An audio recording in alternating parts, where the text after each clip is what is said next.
सदर मोहतरम all India Muslim personal law हज़रत मौलाना खालिद सैफुल्लाह रहमानी साहब शहनशीन व तशरीफ़ फरमा, कौम और मिल्लत के तंजीमों के ज़िम्मेदारान, मेरे साथी अरकान पार्लिमान, दीगर सियासी पार्टी के ज़िम्मेदार, मोअज़्ज़िज़ हाज़रीन इकराम, बुज़ुर्गान कौम और मिल्लत,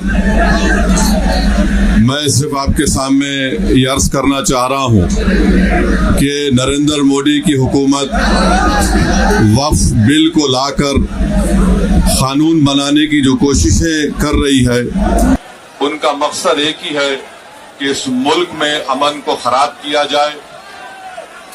वज़ीर आज़म का मकसद एक ही है कि मस्जिद और मंदिर के नाम पर आवाम हमेशा लड़ते रहे, और उस बिल का मकसद ये नहीं है कि वक्फ की जायदादों को मजबूत किया जाए या उनकी हिफाजत की जाए। आप खुद अंदाजा लगाइए कि हिंदू धर्म के एक बहुत बड़े ज्यूरिस्ट हैं B.K. मुखर्जी की किताब में लिखा गया कि हिंदू धर्म में बाय कस्टम बाय यूसेज वो मंदिर की जायदाद बन सकती है। तो नरेंद्र मोदी वक्फ के वक्फ बाय यूजर को इस तरह से खत्म कर रहे हैं कि अगर कोई डिस्प्यूट होगा या गवर्नमेंट प्रॉपर्टी होगी तो वक्फ बाय यूजर नहीं रहेगा। दिल्ली में 123 वक्फ की जायदादें हैं, जिस पर दिल्ली हुकूमत का दावा यह है, मरकजी हुकूमत का, कि ये गवर्नमेंट की प्रॉपर्टी है। कलेक्टर को इख्तियार देने का मतलब यही है कि कलेक्टर हुकूमत के हक में फैसला देगा। जिस मस्जिद के इमाम हमारे भाई मौलाना मोहिबुल्लाह नदवी साहब हैं, वहां पर मरकजी हुकूमत कहती है कि वो गवर्नमेंट की प्रॉपर्टी है। अगर कल खुदा ना खास्ता ये कानून बनेगा तो कोई भी जाकर मरकजी हुकूमत की तरफ से, दिल्ली सरकार की तरफ से वहां पर एक नोटिस लगा देगा कि ये वक्फ की प्रॉपर्टी नहीं है। हिबा को निकाल रहे हैं, ट्रांसफर ऑफ प्रॉपर्टी में हिबा है, मगर कोई गिफ्ट नहीं कर सकता वक्फ की जायदाद को। नरेंद्र मोदी आजकल भारत के हमारे फजीलतुल शेख बने हुए हैं और ये बता रहे हैं कि अगर कोई मुसलमान होता है तो उसको 5 साल तक वो वक्फ को नहीं दे सकता है। ये कहां से इनको मालूम हुआ? कौन से फिक्र ये की किताब में लिखा गया? तो इनका मकसद एक ही है कि भारत के मुसलमानों से उनकी सियासी और मजहबी शनाख्त को छीन लिया जाए।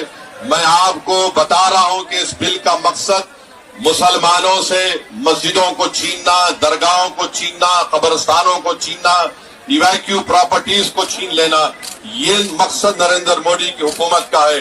और हम कॉशन कर रहे हैं चंद्रबाबू नायडू को, हमारे पासवान साहब को और नीतीश कुमार को, याद रखिए दुनिया जब तक कायम रहेगी, अगर आप इस वक्त नाजुक वक्त में इस बिल की तायीद करेंगे तो आपको मुसलमान कभी नहीं माफ करेगा, क्योंकि आपकी तायीद की वजह से ये बिल कानून बनेगा।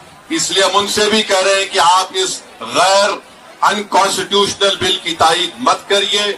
हमारा मुतालबा सिर्फ यही है, अगर हिंदू धर्म की प्रॉपर्टीज में, मंदिरों में, सिखों के गुरुद्वारा में कोई गैर सिख या गैर हिंदू मेंबर नहीं बन सकता तो मुसलमान के इस वक्त में क्यों बन सकता है? तो ये तमाम चीजें हैं। हम उम्मीद करते हैं कि हुकूमत इसका नोटिस लेगी।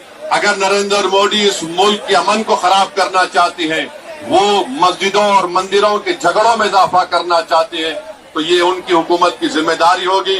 मैं यहाँ पर शुक्रिया अदा करना चाहूंगा हमारे ज्वाइंट वर्किंग कमेटी पार्लियामेंट के तमाम अरकान का, और खास तौर से कल्याण बनर्जी साहब का, टीएमसी के राजा साहब का, डीएमके का, हमारे नासिर भाई का और मोहिबुल्लाह नदवी साहब का। हमने तमाम बड़ी कोशिशें की, हमने अपनी अपनी डिसेंट रिपोर्ट को दिया, और ये अनकॉन्स्टिट्यूशनल है, इसका कोई भी फायदा वक्फ को नहीं होगा।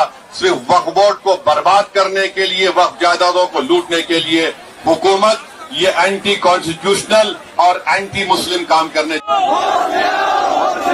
नफरत की सरकार नहीं चलेगी, जुल्म सितम नहीं चलेगा।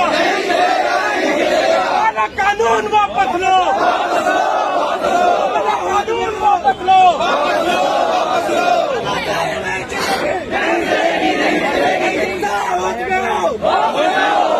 काला कानून नहीं चलेगी।